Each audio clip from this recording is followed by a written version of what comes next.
What if I told you that the key to peace, happiness, and true freedom isn't found in the outside world, but within you? For over 2,500 years, the wisdom of the Buddha has helped millions find clarity in a world full of noise.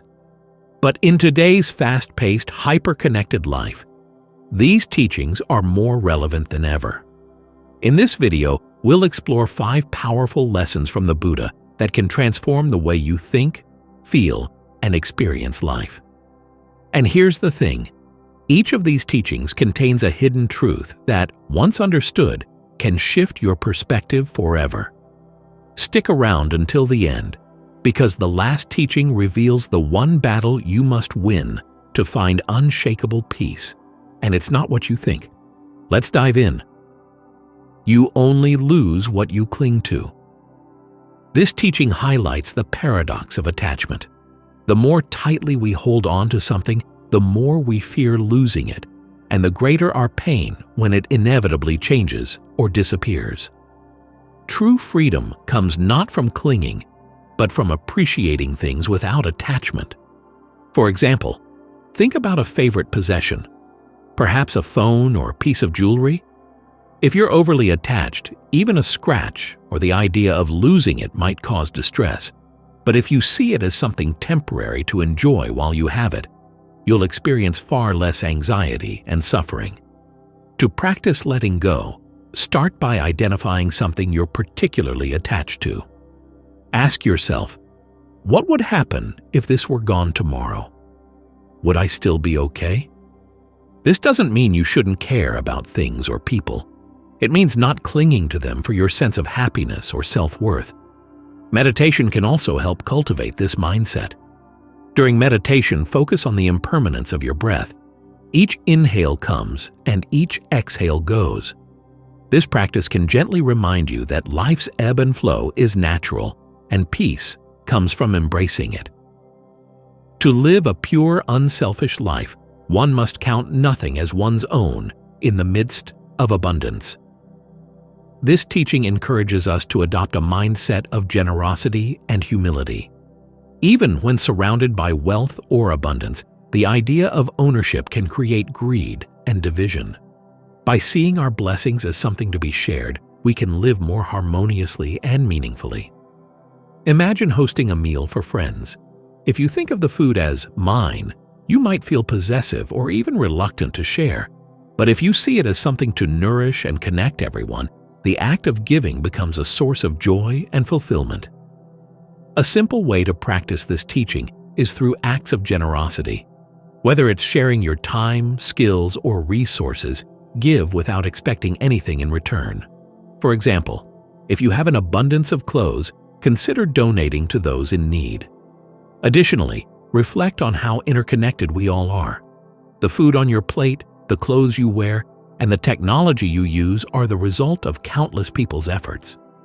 Recognizing this can cultivate gratitude and a sense of responsibility to give back.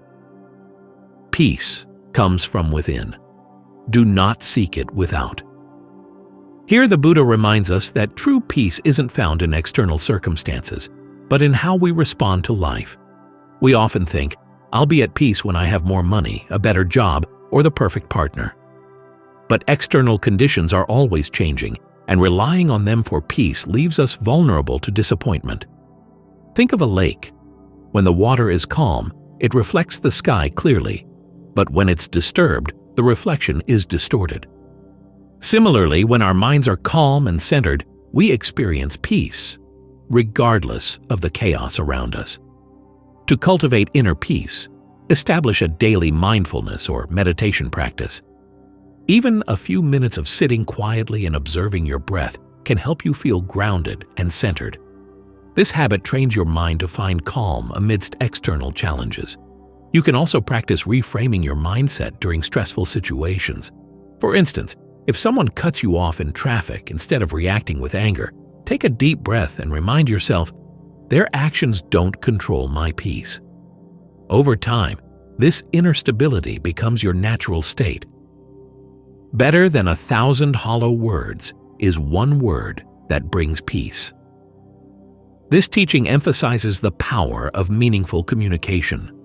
Words are not valuable because of their quantity, but because of their sincerity and ability to uplift others. Empty or harmful speech can create confusion and discord, while kind and thoughtful words can heal and inspire. Imagine a friend going through a tough time. You don't need to give a lengthy speech to comfort them. Sometimes a simple "I'm here for you" carries more weight than 1,000 platitudes. The quality of our words matters far more than their number. Start by practicing mindful speech. Before speaking, ask yourself, is this true? Is this kind? Is this helpful? This habit helps ensure your words bring value and not harm.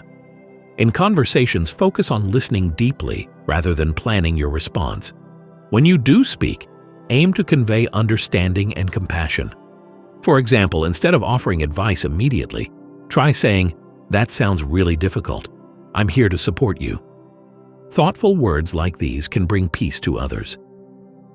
It is better to conquer yourself than to win 1,000 battles. Then the victory is yours. It cannot be taken from you. This piece of Buddha wisdom highlights the importance of self-mastery.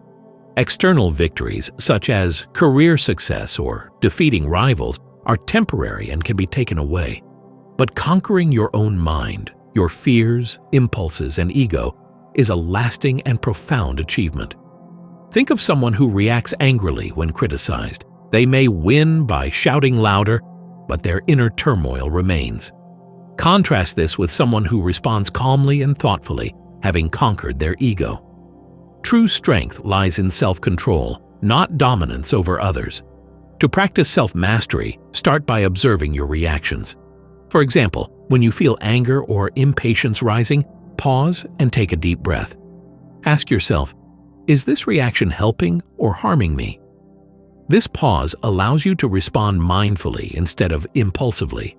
You can also set small goals to build discipline, such as committing to a daily routine or breaking a bad habit. Each time you honor these commitments, you strengthen your ability to govern your mind and actions, bringing you closer to lasting victory. The greatest journey you'll ever take isn't to a distant place, it's inward. These 5 teachings aren't just ideas, they're invitations to see life differently, to let go, to find peace, and to master your mind. The question is, which one resonated with you the most? Let me know in the comments. I'd love to hear your thoughts. And if you found this video valuable, be sure to like, subscribe, and turn on notifications so you don't miss future insights that can help you live with more mindfulness and clarity. Remember, the path to peace begins with a single step, so why not take it today?